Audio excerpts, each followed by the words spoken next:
Hi, everybody. This is Erica Mello, and welcome to episode number 199 of Tough to Treat. And next episode, you will have Susan and I together for our 200th episode. We can't wait, and we are both just returning from our APTA combined sections meeting in Boston, and we want to thank everybody who attended our session on Thursday morning. It was a great turnout, and we both loved being there and loved being on stage. And so, for those of you who did attend our session, thank you again for coming. It was a pleasure to meet a lot of you. Many of you actually listen to our podcast, and it's always a joy to meet people who like what you say, and we really truly appreciate it. So on to this episode. So this is going to be not a two-parter, but so our podcast platform does not allow video. So I will be actually putting out a video to this short episode on probably our YouTube channel. If you don't see it, it should be out on the YouTube channel. If not, you can check our website, toughto-treat.com, but YouTube should have this.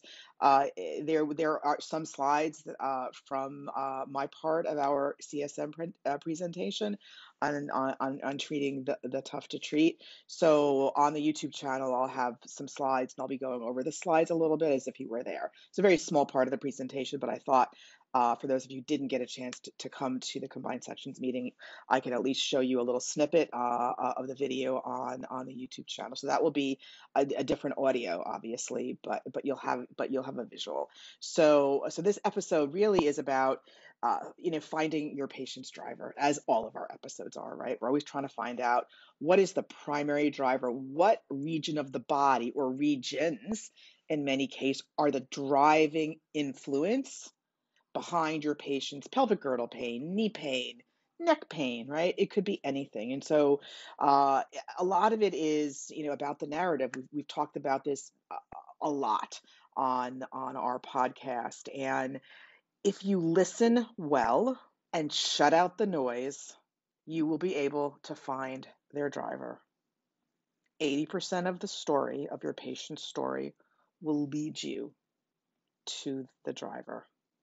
And in our presentation, there was one slide, which I'll show you if you hop over to the video, on what set them up, what set your patient up, and what kept them there. So hope you enjoy the episode. And if you are new to us, welcome. And if you have not yet left us a review on wherever you listen to us, we would most appreciate it if you do. It would really help people find us in the algorithm. Enjoy the episode.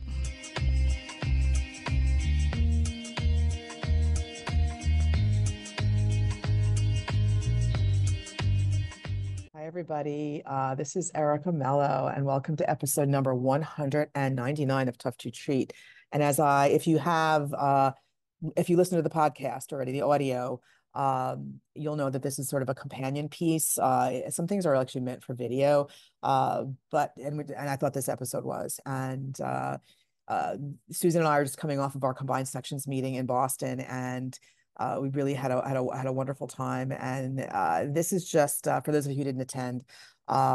This is a part of my section of the very small snippet of my presentation on how to increase your clinical expertise by learning how to treat sort of complex patients in pain, right? So, and with pelvic health concerns. So this is a very short, or it's just a shorty episode. So this is going to be about the narrative, and I will maximize. Let me try this slideshow here, and it's once again, I think this is I'm a visual learner, so sometimes we need to be learning visually. Okay. So this is going to be about a patient of mine, the very, very short scenario, and how I used her narrative and her injury and movement history to really find her driver. And I think that you want to think about two questions: what set them up and what kept them there, right? And so you want to think about injury history, movement history. The injury, the movement, and the sports history are going to shape you. And they're going to show up sometimes as comp and strategies to life events. And we bring all of our compensations to our life events. And I think as therapists, as physical therapists, we want to think about, consider the chronology here. If you think about this, the chronology of your patient's timeline, of your patient's history, of their injuries, and how long their strategy has been there. Consider the chronology of your patient's injuries and how long their strategy has been there. If you have someone who is, for whatever reason, just not improving, they just can't get to that next level, whatever that level is. It could be a performance, high level performance for athletes or other individuals, or just walking around the block, right? Or even going up and down stairs. So you really want to think about what set them up and what kept them there. And you don't have to do this with everybody. I do because I see a lot of complex patients, but do it with people that have a long timeline. It'll help you. I telling you, it'll help you sift out the noise. I think the one of the most important pieces about the narrative, and we all know that you can glean 80% of your patient's driver from your narrative. If you listen well and you shut out the noise, you will be able to find your patient's driver by listening to them 80% of the time. Okay. There will be clues in that narrative that will help you prioritize your assessment, your movement assessment. And if you're reassessing somebody because they're stuck, it'll help you hone in and be a little bit more specific as to what other region of the body that may be of interest to you. Yeah, I love this slide. Any region of the body that has an injury history or a strong movement pattern has the potential to be a driver. It is what it is. You're going to set their priorities from their story. It's a straightforward slide, but it's a strong message. Any region of the body, right, has an injury history or a strong movement pattern has the potential to be a driver. Consider a patient of mine who was a rower for years. He was left sweep for his college crew team. He had left-sided low back pain, left-sided foot pain. He was so far to the left in standing when I saw him, it wasn't even funny. You don't think that that's not relevant?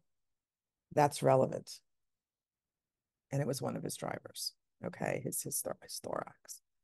Okay. So this is Erica. I can't do a push-up. I have a bunch of patients that can't do push-ups right now. So I can't do a push-up without neck pain, right-sided neck pain. Her injury history. You have to think her chronology will be on the next slide. What set her up? What kept her there? She's a former competitive tennis player. She's now a personal trainer here in New York City. Bilateral anterior compartment syndrome with surgical procedures, both right worse than left. Postpartum 1 year, bloating and digestive issues, heart palpitations, stress urinary incontinence, and a small diastasis. What set her up? What kept her there? High level tennis player. What do we know about tennis players? If you're treating athletes, you want to think about the region or regions of the body that get stressed the most in their sport. Tennis players, it's obvious, right? However, there's a lot of compression in the upper thorax, ribs 2, 3, 4, 5. Okay. And can be a lot of compression in the GH. I've seen many people who've come in to see me who've been either tennis players or they just like to play tennis. They're not competitive in any way, like professionally.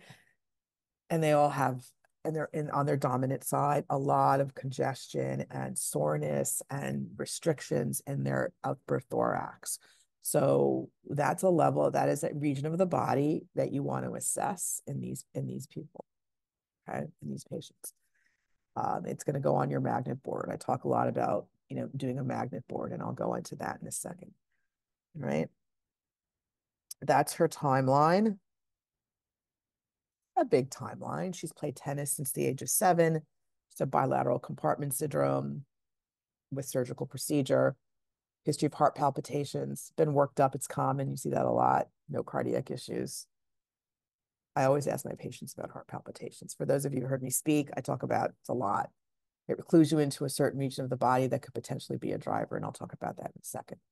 Vaginal delivery, and then she carried on her left side, and she had postpartum pressure belly and neck pain. That's a taping that I do. Where's my cursor? There we go. That's a taping that I do for some dysfunctional thorax. Okay, what set her up? What kept her there? I think what set her up is the surgical procedures. Yes, she had, consider chronology and how long strategies have been there, right? So right-sided, uh, worse than left in the lower leg. I think that set her up. And then what kept her there was just playing tennis. A lot of dominant patterning, a lot of dominant strategy. Okay. And then she had a baby and carried on her left side. When I saw her, her center of mass was to the left. I think what you want to do in these patients is you want to connect the dots.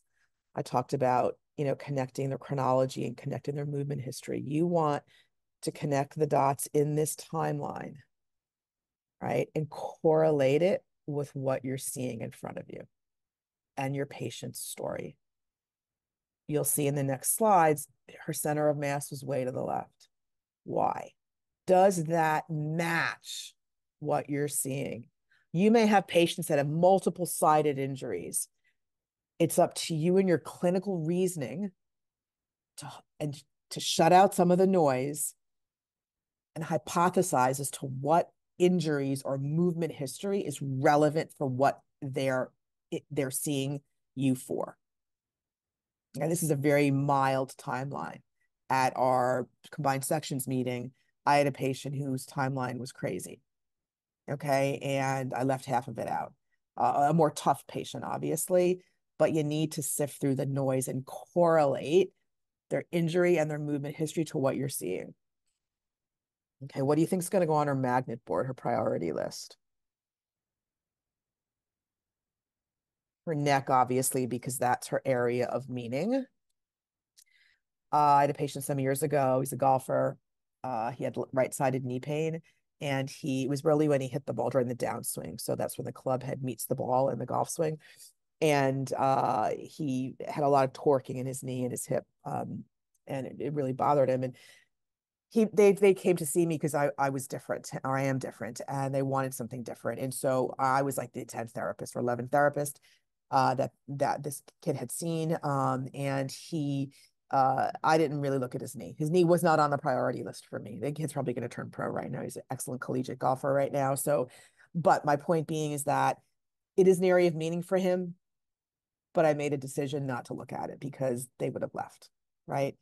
They've had their poor kids had his knee assessed, didn't help, was treated, didn't help, right?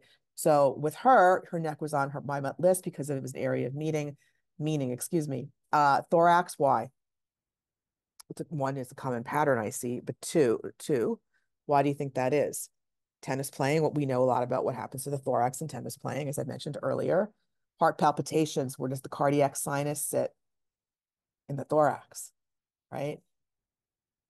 Abdominal bloating, pressure belly, where do the nerves to the abdominal cavity sit in the thorax?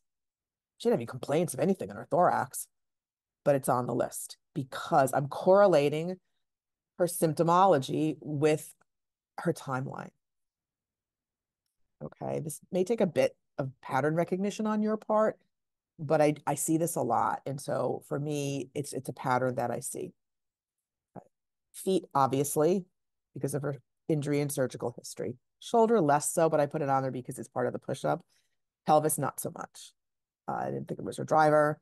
Susan and I talk a lot about on the podcast about, leaking and stress urinary incontinence, et cetera.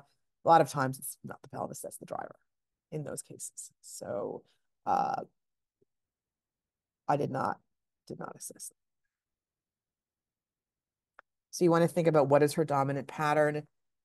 This is a blanket statement. You could fill in the blanks here. So she will display a dominant, she'll display a movement pattern related to her strategies in tennis, as well as adaptations to previous injuries.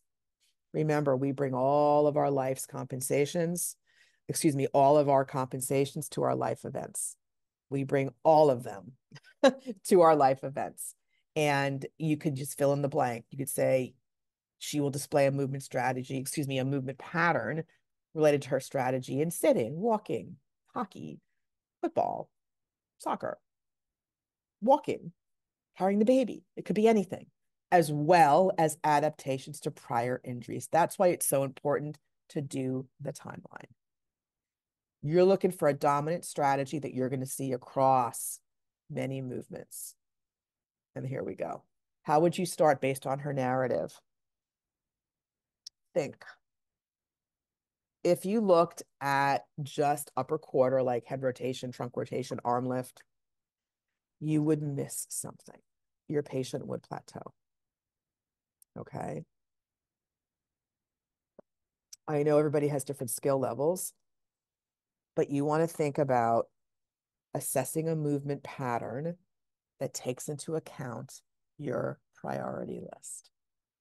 I assessed 2 movements on her because I had a priority list, right? Neck, thorax, feet. You think you're going to take into account the feet looking at these 2 movements? No. Okay. There's no wrong answer. And we all have different skill levels. Okay. I assessed a wall push-up as on here on the right, and I assessed a narrow-based squat, a little bit narrower than these feet, a little bit definitely more narrow here. Okay. I assessed a narrow-based squat. I had her put her feet almost close together, not quite. And then I had her squat. I did that for one reason, because the foot was on my priority list and I wanted to rule in or rule out the foot as a potential driver. This is what I saw. This is not her. It's just a model. I saw, this is what I saw. Those are my feet in the picture there. I saw her center of mass to the left. Does that correlate with her injury history, her movement history? Heck yeah, right? She had bilateral compartment syndrome, right worse than left.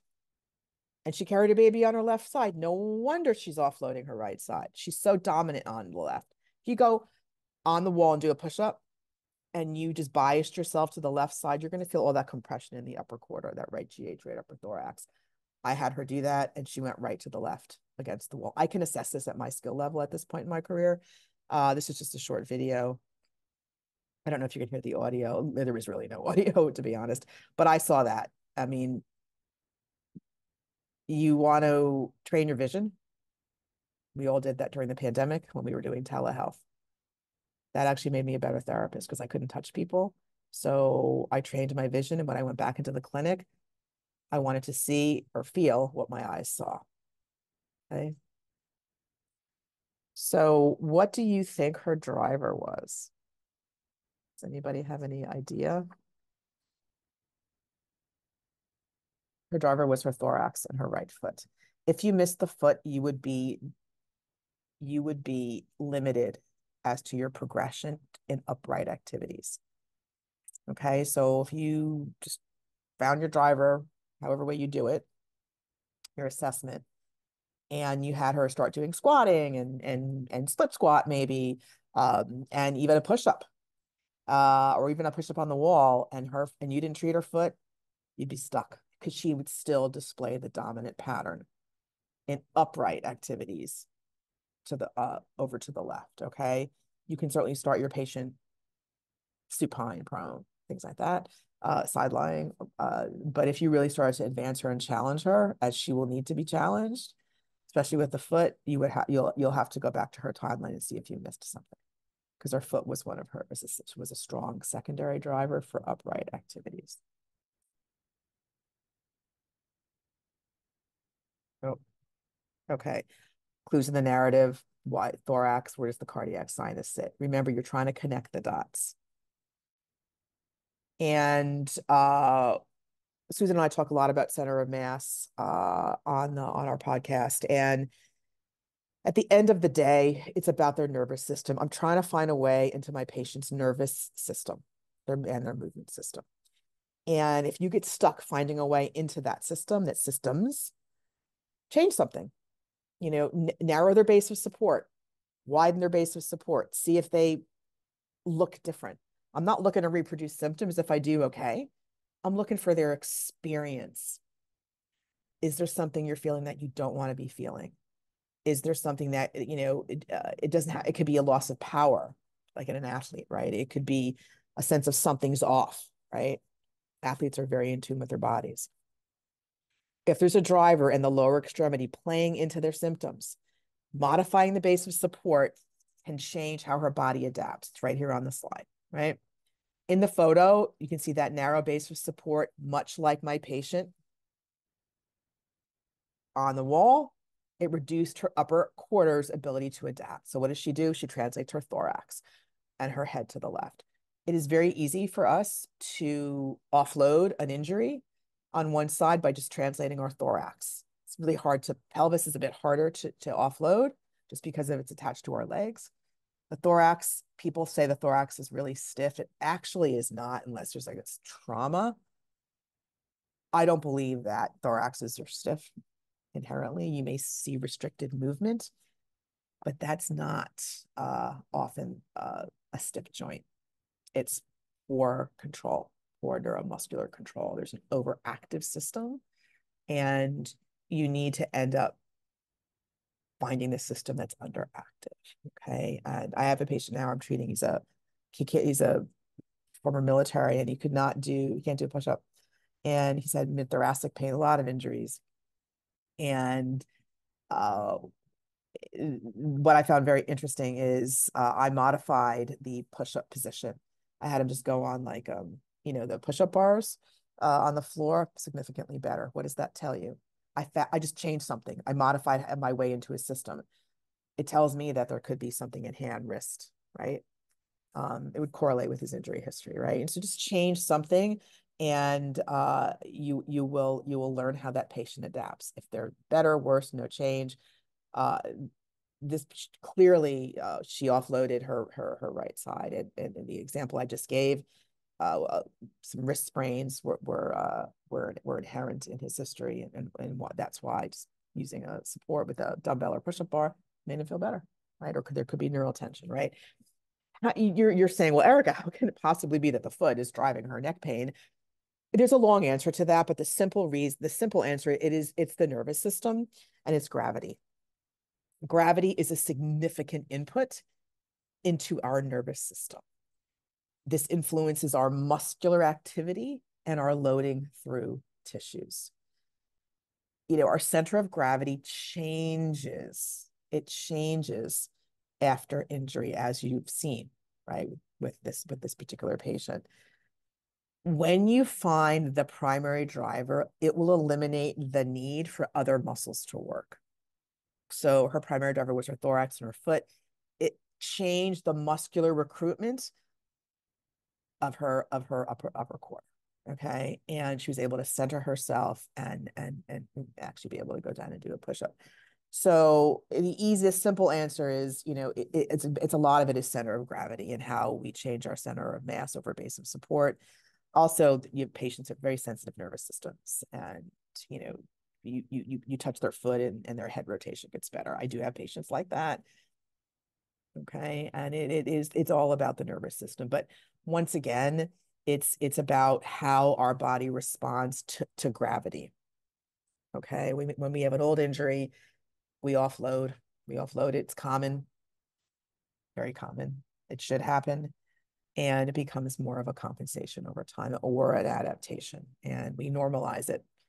And we think that that's an optimal way to move. And I think oftentimes, uh, many patients of mine, when I center them a little bit or change their movement system, and they're like, that's center. They think they're like way far off to the right or to the left, but that's the nervous system at its best, right? It's trying it's trying to help us function and help us move. And a lot of it is, our virtual body and our virtual body in our brain. And so I think this is probably the last slide. Yeah, it is. So I will go back one. I hope you enjoyed it. If there's anybody who has any questions, just email us at toughtotreatpt@gmail.com. And for those of you who are new to the podcast, feel free to leave us a review wherever you listen to our episodes. Be great. Really helps us. And if you want to come on our podcast, run a patient scenario by Susan and myself, we would love to have you. So just send us an email at tough to treat pt at gmail.com. And thank you again. And we look forward to seeing you on episode 200, which is the next one.